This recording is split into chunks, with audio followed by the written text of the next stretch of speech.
एक rapid revision type का होगा। एग्जाम से कुछ टाइम पहले, 1-2 दिन पहले आप देख रहे होंगे तो आपको एक कंप्लीशन का फील आएगा, एक क्विक कम समय में आपका रिवीजन हो जाएगा। तो अभी के लिए हमने इस क्लास के लिए तरीका अपनाया स्ट्रेट लाइन के लिए। हमने बोला एक डायरेक्शन को पॉजिटिव नाम दे देंगे, एक को नेगेटिव। नॉर्थ साउथ या ईस्ट वेस्ट या ऊपर नीचे या आगे पीछे नहीं कहेंगे।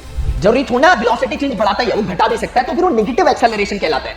उसी को रिटार्डेशन या डिक्लेरेशन कहते हैं। वेलोसिटी कांस्टेंट है, टाइम बदल रहा है, वेलोसिटी कांस्टेंट, तो टाइम एक्सिस के पैरेलल चले गई वेलोसिटी वाली।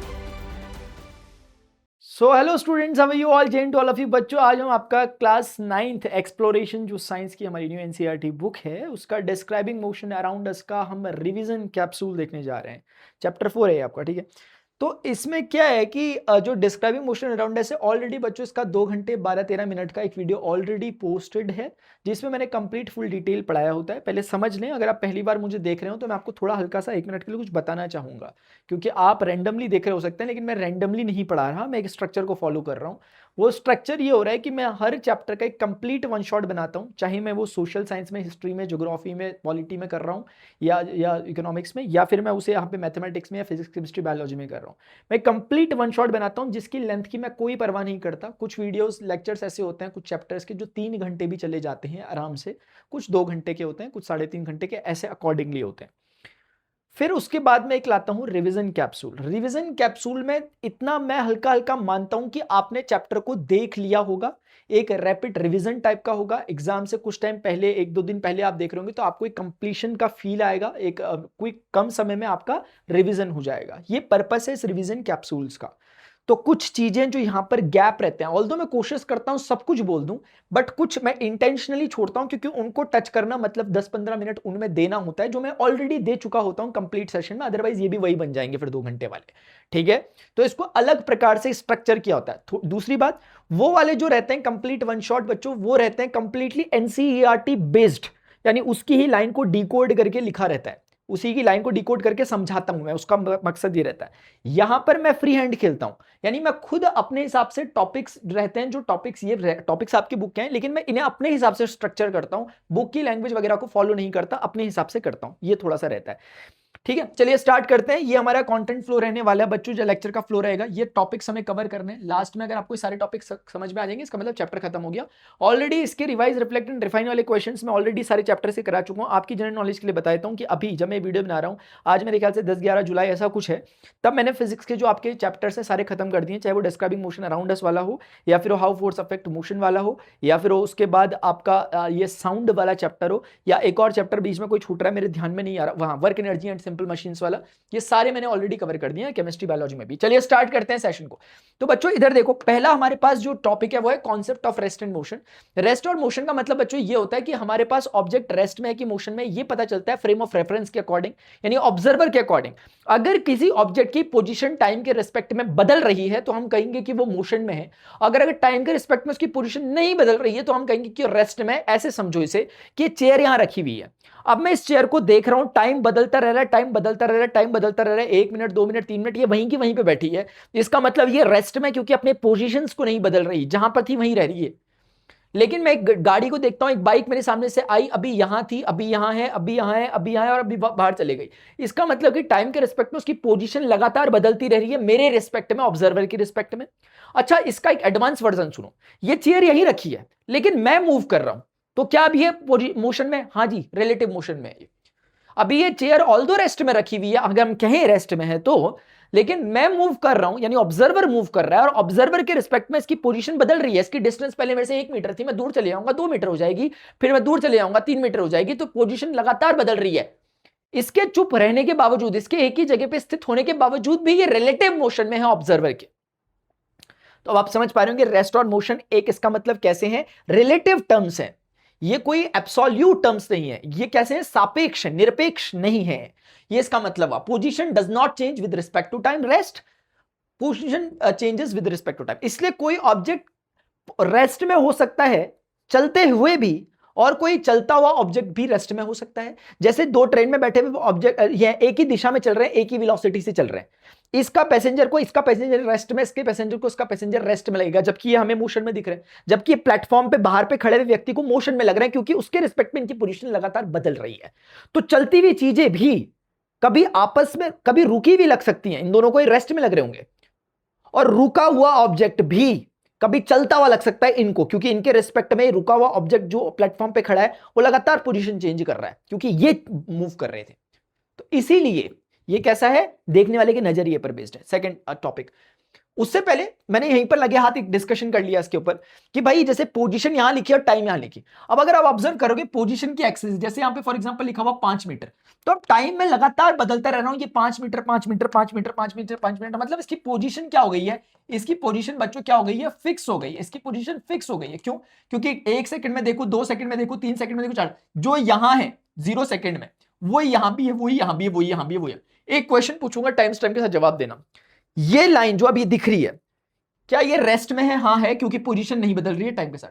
क्या यही लाइन जो अभी parallel to the time axis है, क्या ये ओरिजिन से पास करने वाली लाइन हो सकती है? क्या ये इस टाइम एक्सिस के ऊपर आ सकती है? क्या अगर आती है तो उसका ज्योमेट्रिकल मीनिंग क्या है, और नहीं आती है तो क्यों नहीं आती है, बताओगे आप टाइम स्टैम्प के साथ। दूसरा, यहां टाइम बदल रहा, इस टाइम में हमने देखा इसकी पोजीशन ये है, इस टाइम में हमने देखा इसकी पोजीशन यहां पहुंच गई, थोड़ा ऊपर चले गया, यहां देखा थोड़ा पोजीशन पीछे आ गया, यहां देखा कुछ हो गया, यहां देखा कुछ हो गया, लगातार position keep on changing with respect to time. इसका मतलब ये मोशन में है, एक रैंडम मोशन में है, बस मोशन में है क्योंकि पोजीशन लगातार बदल रहा है, टाइम के रिस्पेक्ट में आगे बढ़ते हैं। दूसरा पॉइंट है डिस्टेंस एंड डिस्प्लेसमेंट टॉपिक। बच्चों डिस्टेंस का मतलब होता है टोटल पाथ लेंथ जो भी आपने ट्रेवल किया, डिस्प्लेसमेंट का मतलब होता है शॉर्टेस्ट पाथ लेंथ।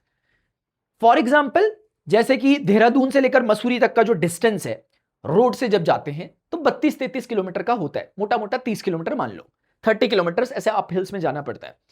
लेकिन एयर डिस्टेंस 5 किलोमीटर है, यानी एयर डिस्टेंस 5 किलोमीटर से अगर एयर से जाओगे सीधा 5 किलोमीटर, तो वो 30 क्यों लग रहा है? क्योंकि आप यूं यूं यूं यूं यूं यूं पहाड़ चढ़ते हुए जा रहे हो, तो वो है डिस्टेंस। और वो है क्या? डिस्प्लेसमेंट।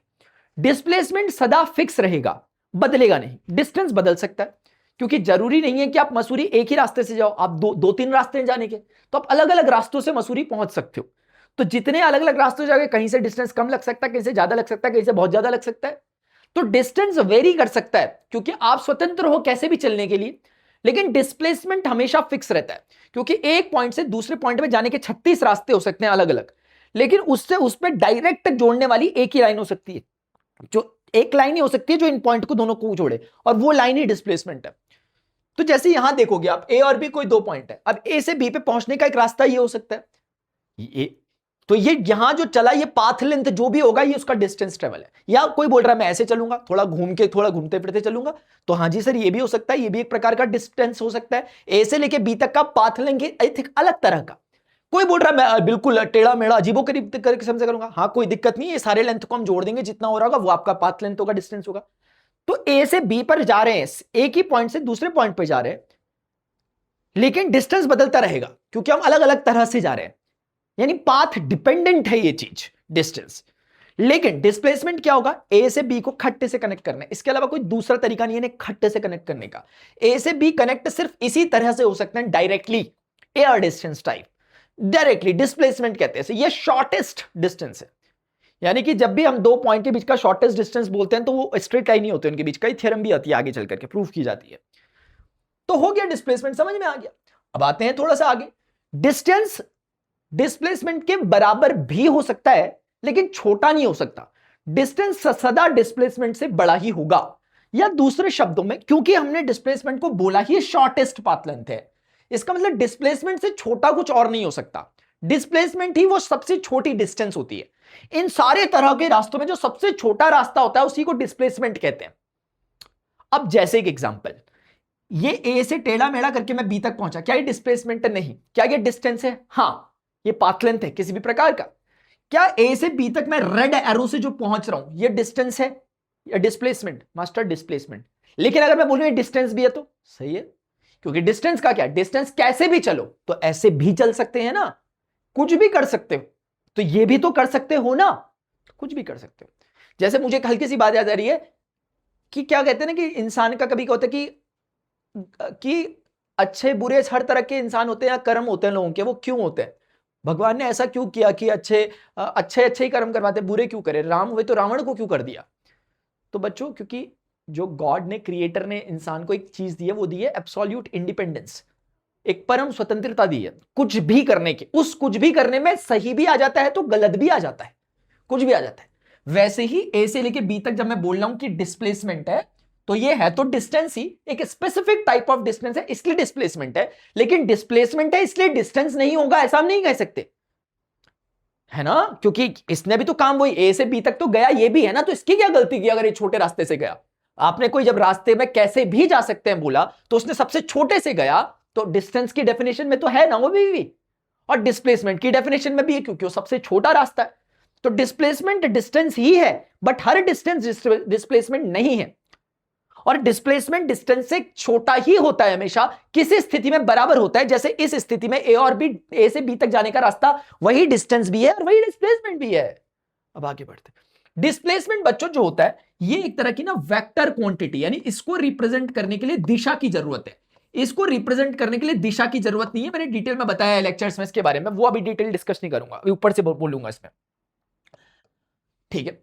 तो अभी क्या मतलब होता है कि डिस्प्लेसमेंट को दिखा, जैसे ए से बी गया तो मैंने एरो मारा, अगर आपको दिख रहा होगा, मैं बी से ए आता तो एरो का डायरेक्शन टिप ए पे होता। अब जैसे एक एग्जांपल देखते हैं, एग्जांपल से पहले ये देखते हैं क्योंकि इसी से जुड़ा हुआ एग्जांपल है। अगला टॉपिक है motion in straight line. Motion in straight line मतलब आप सिर्फ स्ट्रेट लाइन में मूव करोगे।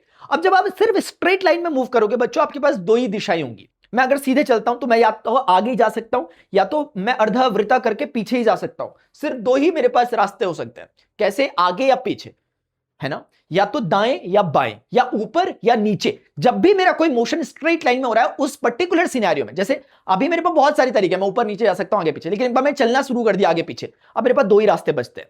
मैं एक लकीर पे ही चलूंगा, या तो आगे चलूंगा पीछे चलूंगा। मैंने ऊपर चलना चालू किया, मैं ऊपर ही जा सकता हूं या नीचे ही जा सकता हूं। तो यही दो पॉसिबिलिटीज है डायरेक्शंस की, रैंडमली मूव नहीं कर सकते क्योंकि रेस्ट्रिक्टेड है कि स्ट्रेट लाइन में ही मोशन होना चाहिए। तो ऐसी स्थिति में जब हमारे पास दो ही डायरेक्शन होते हैं बच्चों, तो हम लोगों ने एक डिफाइन किया, हमने बोला देखो वेक्टर क्वांटिटी के लिए डायरेक्शन चाहिए। तो अब जैसे फॉर एग्जांपल डिस्प्लेसमेंट है, तो डायरेक्शन कैसे बताएं किस दिशा में जा रहा है। तो अभी के लिए हमने इस क्लास के लिए एक तरीका अपनाया, स्ट्रेट लाइन के लिए हमने बोला एक डायरेक्शन को पॉजिटिव नाम दे देंगे, एक को नेगेटिव। नॉर्थ साउथ या ईस्ट वेस्ट या ऊपर नीचे या आगे पीछे नहीं कहेंगे, एक को प्लस कह देंगे एक को माइनस, और किसी को भी प्लस कह सकते हो, दूसरा वाला ऑटोमेटिकली नेगेटिव हो जाएगा। ये मतलब हुआ। So we denote these direction by. अब समझो इसको प्रैक्टिकली कैसे समझेंगे, क्वेश्चन में समझो। मोशन क्वेश्चन है, ए से लेकर के सी तक जाना है मुझे, देखो कैसे हुआ ट्रेवल मेरा, किस तरीके से हुआ है। ए से सी तक गया, फिर मुझे याद आया मैं सामान भूल गया, तो सी से मैं बी पर वापस चले गया। ये मेरा ट्रेवल है, ए से सी गया पहले, मतलब बी के रास्ते ही गया हूंगा ऑब्वियसली, और फिर सी से वापस बी पे आकर के रुक गया। ये मैं था, मुझे स्कूल जाना था, मैं स्कूल गया, फिर मुझे याद आया मैं अपने दोस्त को भूल गया, उसके घर जाने वापस, तो उसके घर चला गया। बस इतनी सी बात है, ये ट्रेवल है। इस ट्रेवल में पाथ लेंथ यानी डिस्टेंस और डिस्प्लेसमेंट बताना है। तो क्या होगा, जो हुआ वो करो। ए से सी तक गए, ए से सी तक गए, फिर सी से बी तक आए, सी से बी तक, इन दोनों डिस्टेंसेस को जोड़ना है। डिस्टेंस आ जाएगा, यहां से यहां तक कितना गए और फिर यहां से यहां तक कितना चले। अब देखो बच्चों, ये आपके कोऑर्डिनेट ज्योमेट्री, पहला चैप्टर हमने पढ़ा हुआ, अपना कोऑर्डिनेट ज्योमेट्री पढ़ रखा है ऑलरेडी, हमने पढ़ा रखा है मैंने आपको। तो ये 3 यूनिट्स का डिस्टेंस है अनडाउटेडली। ये 3 से लेके 11, यानी 11, 3 से 11 जाओगे, 11 से 3 का 8 यूनिट्स का है मेरे भाई, 8 यूनिट्स का डिस्टेंस है। बहुत बेसिक्स है, तभी 3 और 8 मिलके पूरा 11 हो रहा होगा। तो अभी अगर डिस्टेंस निकालना है तो क्या किया, मुझे ए से सी और सी से बी तक आया था, मैंने जोड़ दिया। अब आपको हैरान नहीं होना चाहिए कि डिस्प्लेसमेंट में भी मैंने वही किया, ए से सी तक और सी से बी तक। ये बड़ा स्पेशल बात बता रहा हूं मैं आपको, ये बड़ी इंपॉर्टेंट है, क्योंकि यहां पर हमें लगता है कि डिस्प्लेसमेंट, जो कि गलत नहीं है, क्योंकि डिस्प्लेसमेंट होता है कि इनिशियली कहां था और फाइनली कहां था, और इनिशियली ये ए पे था और फाइनली हमारे पूरे प्रोसेस में बी पे पहुंचा है। तो कायदे से डिस्प्लेसमेंट कुछ बच्चे को कहना चाहिए कि ए बी है, गलत नहीं है ये बच्चा, लेकिन गलत तो मैं भी नहीं हूं फिर। और मैं जो कह रहा हूं उसका थोड़ा सा सेंस है, अभी थोड़ा सा एक अच्छा प्यारा सेंस है जो हमारे टॉपिक्स को हमें स्ट्रेंथन महसूस करवाएगा। वो क्या है, वो ये कि इन दोनों में एक बेसिक फर्क है कि इसके ऊपर दिशा दिखा दी मैंने, डायरेक्शन। अब इसका मतलब ये नहीं है कि ये डायरेक्शन वो है, बस ये दिखाने का मतलब है कि डायरेक्शन है, वो क्या है वो हम डिसाइड करेंगे। दिशा है इसके पास भी दिशा है। तो ये वेक्टर क्वांटिटी है क्योंकि डिस्टेंस रख रही है अलोंग विद देयर डायरेक्शन, तो वेक्टर है। तो ये समझ गए आप। तो इसलिए डिस्प्लेसमेंट मैंने ये नहीं किया, ये आम जिंदगी है, ऑर्डिनरी वे है करने का, लेकिन सही तरीका डिस्प्लेसमेंट वही करो जो डिस्टेंस के साथ किया, बट इस बार कंसिडरेशन में रखना डायरेक्शंस को। तो बच्चों अगर कंसिडरेशन में रखेंगे तो क्या किया, मैंने इस दिशा को पॉजिटिव मान लिया क्योंकि मेरा मूवमेंट ये था, और ऑटोमेटिकली दिशा नेगेटिव हो गई। और प्लीज ये मत सोचना कि यही दिशा पॉजिटिव हो सकती है। मैं आपको कहता हूं होमवर्क में मुझे नेगेटिव करना, इसे पॉजिटिव करना, और आंसर मुझे बताना टाइम स्टैम्प के साथ। जो अभी मेरा आएगा आप बताना मुझे आपका क्या है टाइम स्टैम्प के साथ। अब मैं क्या करूंगा, मैं बोलूंगा ए सी, ए से लेके सी तक का डिस्टेंस कितना है 11, किस दिशा में, प्लस दिशा में, तो +11, +11। सी बी, सी से बी आया किस दिशा में, निगेटिव दिशा में, कितना डिस्टेंस चला 8 यूनिट, किस दिशा में चला, निगेटिव दिशा में, इसलिए सी बी कितना हुआ -8। ये नेगेटिव रिप्रेजेंट कर रहा है उस दिशा को, सी बी बता रहा है कितना मैग्नीट्यूड था।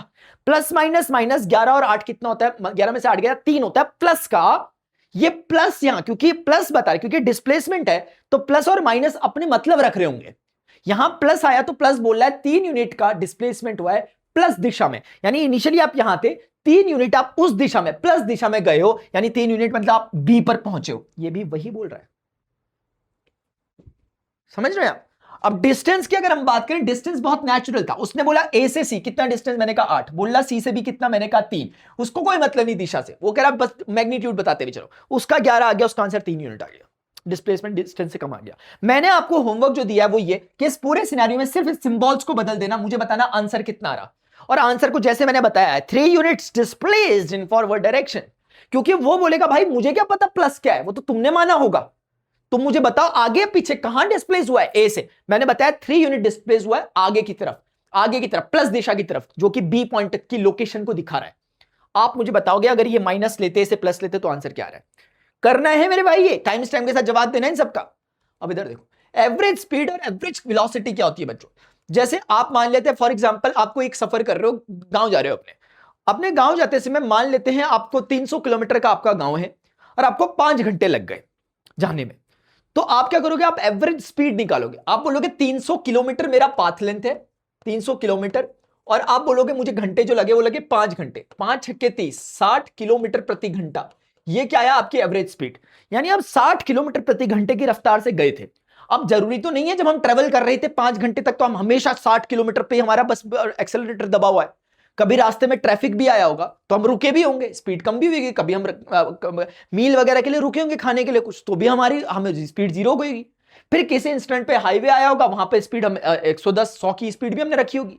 तो इसका मतलब बच्चों क्या हुआ, इसका मतलब ये हुआ कि ये एवरेज बताता है कि उस पूरे ड्यूरेशन के दौरान का एक एवरेज मान लो। जैसे आपके मार्क्स आते हैं कि भाई 95% आ गई, भाई मेरी 75 है, मेरी 55% आ गई, मतलब एवरेज मान लो कि सब में 55 नंबर आ गया। लेकिन इसका मतलब ये नहीं होता, इसका मतलब है किसी में भाई 85 भी आए होंगे, किसी में 35 भी आए होंगे शायद, ये होता है एवरेज। तो एवरेज स्पीड की जब भी आएगा, स्पीड स्केलर होता है। क्यों होता है, क्योंकि ये पाथ लेंथ को फेवर करता है। वेलोसिटी वेक्टर होता है, क्यों होता है, क्योंकि ये डिस्प्लेसमेंट को फेवर करता है। तो ये एवरेज वेलोसिटी बोलता है मुझे डिस्प्लेसमेंट बताओ कितना हुआ। जैसे कि मैंने ट्रेवल किया, अपने गांव गया और गांव से वापस घर आ गया, मैं पूछूंगा एवरेज वेलोसिटी कितनी है, आंसर आएगा 0, क्योंकि डिस्प्लेसमेंट तो कुछ हुआ ही नहीं, मैं अपने घर से गांव जाके वापस घर आ गया। तो इसका मतलब क्या हुआ, इसका मतलब कोई भी वेलोसिटी डिस्प्लेसमेंट नहीं है, तो एवरेज वेलोसिटी 0 रही। लेकिन क्या डिस्टेंस एवरेज स्पीड 0 रहेगी, नहीं, क्योंकि मेरे गांव तक का डिस्टेंस मान लेते हैं, मेरे गांव तक का डिस्टेंस कुछ 300 किलोमीटर था, मैं वापस भी आ गया 600 किलोमीटर, मतलब टोटल डिस्टेंस ये हो गया। उसके बाद 6 घंटे जाने के लिए और 6 घंटे आने के लिए 12 घंटे हो गए टोटल, तो 600/12, इस तरह से मेरा आंसर आ जाएगा 50 किलोमीटर प्रति घंटा, कुछ ना कुछ इस तरीके का। तो आप समझ गए होंगे पूरी की पूरी बात कि एवरेज स्पीड निकालते समय टोटल डिस्टेंस लिखते हैं और एवरेज वेलोसिटी निकालते समय टोटल डिस्प्लेसमेंट लिखते हैं। नीचे जितना टाइम लगा उस डिस्टेंस को ट्रेवल या उस डिस्प्लेसमेंट को ट्रेवल करने में, तो average velocity can equal be 0, ये 0 हो सकती है। हाँ ठीक है बच्चों। अब देखते हैं अगला पॉइंट, यूनिफॉर्म मोशन, मतलब जब कोई ऑब्जेक्ट इस तरीके से मूव करे कि उसकी वेलोसिटी कांस्टेंट रहे, एक समान गति से भागे, वो उसे कहते हैं। इसको दूसरे शब्दों में हम ये समझ सकते हैं कि कोई ऑब्जेक्ट अगर इक्वल इंटरवल ऑफ टाइम में इक्वल डिस्टेंस ट्रेवल कर रहा है, जैसे कि मैंने कहा कि मैं 5 मीटर प्रति सेकंड की रफ्तार से दौड़ रहा हूं, इसका मतलब यह हुआ कि मैं 1 सेकंड में 5 मीटर का डिस्टेंस ट्रेवल करता हूं या 5 मीटर का अपना पोजीशन चेंज करता हूं। मैं यहां था, मैं 5 मीटर डिस्टेंस चेंज कर दिया 1 सेकंड में, फिर अगले 1 सेकंड में ही मैं 5 मीटर का ही, फिर अगले 1 सेकंड में आप मेरे पूरे 1 घंटे के भागने में कोई भी सेकंड निकाल के चेक कर लो, आप पता लगा दो कि ये इंसान 1 सेकंड में 5 ही मीटर की दूरी तय कर रहा है। Fixed distance travelled in a fixed interval of time. ये फिक्स्ड डिस्टेंस ट्रेवल कर रहा है फिक्स्ड इंटरवल ऑफ टाइम में, बड़ा ही प्रेडिक्टेड है। क्योंकि अगर कोई 1 सेकंड में 5 मीटर दौड़ता है तो बहुत प्रेडिक्टेड है कि 6 सेकंड में वो 6 30 मीटर दौड़ जाएगा। बहुत प्रेडिक्टेड है, 300 मीटर मतलब जो भी होता होगा, बहुत प्रेडिक्टेबल होता है ये। यूनिफॉर्म मोशन इतना ही आसान है, equal distance in equal interval of time. ये ऑब्जेक्ट 5 मीटर पर सेकंड से अगर ये यूनिफॉर्म स्पीड से दौड़ रहा है, अगर ये 5 मीटर पर सेकंड की यूनिफॉर्म स्पीड से दौड़ रहा है, इसका एक ही मतलब है कि ये हर 1 सेकंड में ये ऑब्जेक्ट 5 मीटर का पोजीशन चेंज करेगा या डिस्टेंस ट्रेवल करेगा हर 1 सेकंड में। ये होता है बच्चों यूनिफॉर्म मोशन। अब यूनिफॉर्म मोशन के बाद अगला पढ़ते हैं एक्सेलरेशन। तो यूनिफॉर्म मोशन की शर्त क्या हो गई? वेलोसिटी बराबर कांस्टेंट, कांस्टेंट वेलोसिटी, ये इसकी शर्त हो गई। ये अभी एक्सेलरेशन मतलब त्वरण, त्वरण मतलब कि त्वरा, मतलब क्या? आप लोगों ने हाउ फोर्सेस अफेक्ट मोशन अगर पढ़ा है, उसका भी मैंने बना चुका रिवीजन कैप्सूल, तो आपको आता ही होगा, बट क्या पता नहीं पढ़ा होगा तो पहले पढ़ लो। एक्सेलरेशन मतलब कि वेलोसिटी में होने वाला चेंज टाइम के रिस्पेक्ट में। मेरी वेलोसिटी भी 5 मीटर पर सेकेंड थी, थोड़ी देर बाद आपने देखी 1 सेकंड बाद मेरी वेलोसिटी 6 मीटर पर सेकंड हो गई। आपने फिर 1 मिनट बाद, सॉरी 1 सेकंड कहना चाह रहा था मैं, 1 सेकंड बाद आपने चेक करी 5 से 6 मीटर पर सेकंड हो गई, फिर अगले सेकंड देखी 6 से 7 मीटर पर सेकंड हो गई, अगले सेकंड देखी 7 से 8 मीटर पर सेकंड हो गई। समय बढ़ता रह रहा है, मेरी वेलोसिटी भी बढ़ती रह रही है। हर 1 सेकंड में मैं 1 मीटर पर सेकंड का वेलोसिटी गेन कर रहा हूं मेरे एग्जांपल में। तो मेरा एक्सेलरेशन क्या होगा? 1 मीटर पर सेकंड समझाता हूं। एक्सेलरेशन का मतलब हुआ 1 मीटर का पर सेकंड का वेलोसिटी चेंज हो रहा है इन यूनिट सेकंड। यही तो हो रहा है मेरे साथ। अगर मैं 5 मीटर पर सेकंड से 6 मीटर पर सेकंड हो जा रहा हूं, और ये कब हो रहा हूं? ये किस ड्यूरेशन में हो रहा हूं? 1 सेकंड के टाइम में। ये चेंज इन टाइम को बता रहा है कितने टाइम में हुआ। 1 सेकंड में मैं 5 मीटर पर सेकंड से 6 मीटर पर सेकंड पे चले गया, तो इसका मतलब ये हुआ कि यूनिट सेकंड में मैं 1 मीटर पर सेकंड का वेलोसिटी चेंज करवा रहा हूं। घबराओ मत। तो इसकी यूनिट क्या हो गई? क्योंकि देखो, यानी फाइनल वेलोसिटी में से इनिशियल वेलोसिटी कैसे निकालेंगे?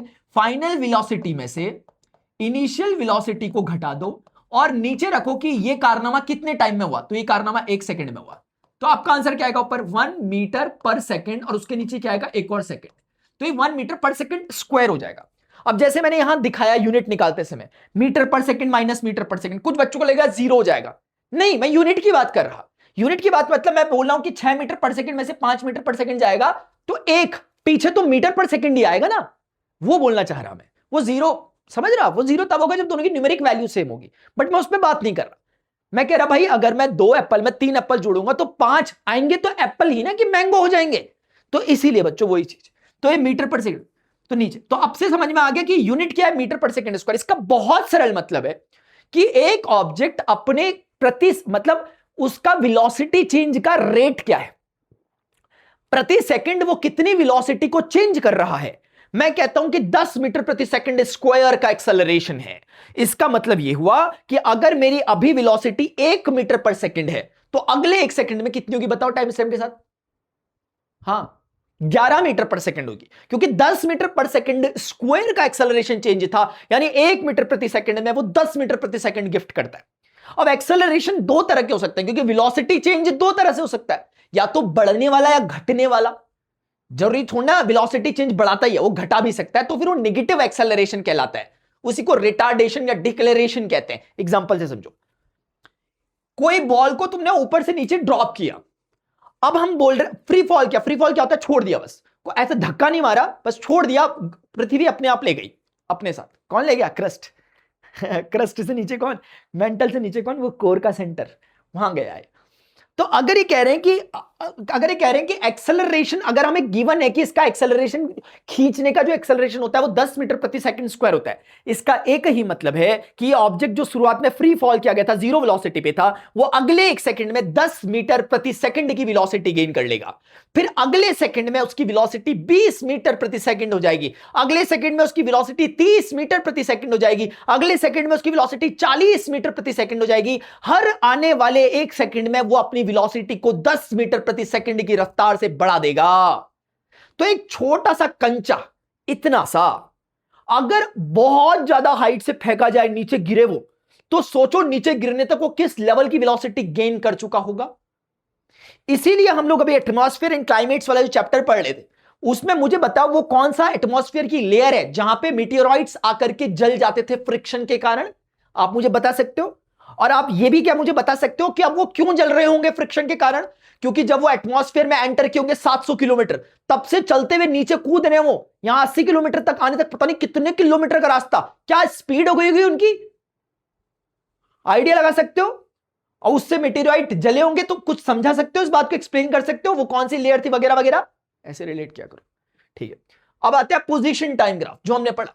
हमने दो तरह के मोशन पढ़ी, यूनिफॉर्म मोशन और दूसरा हम यूनिफॉर्म एक्सेलरेटेड मोशन। ये वाला यूनिफॉर्म एक्सेलरेटेड था क्योंकि वेलोसिटी का बदल रही थी, लेकिन एक समान रेट से बदल रही थी, 10 मीटर प्रति सेकंड हर एक सेकंड में। ये कोई जरूरी नहीं होता, आप जब गाड़ी चलाते हो एक्सेलरेटर कभी ज्यादा कभी कम कुछ भी हो सकता है, लेकिन ये फॉल जो फ्री फॉल है, ग्रेविटी यूनिफॉर्म एक्सेलरेटेड मोशन से खींच रही है, हर एक सेकंड में 10 ही मीटर प्रति सेकंड का चेंज कराएगी, इससे ज्यादा भी नहीं कम भी नहीं।